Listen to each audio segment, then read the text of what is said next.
In this video, I'll walk you through how to delete a user in Salesforce, or more accurately, how to deactivate a user, since Salesforce typically doesn't allow permanent deletion of user records.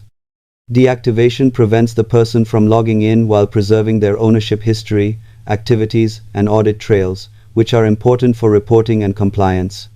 To start, click the gear icon and open Setup, then search for users in the Quick Find box. Open the users list and locate the person you want to deactivate. Click their name, choose Edit, and uncheck the Active checkbox. After saving, the user will no longer be able to access Salesforce, and the license may become available for reassignment.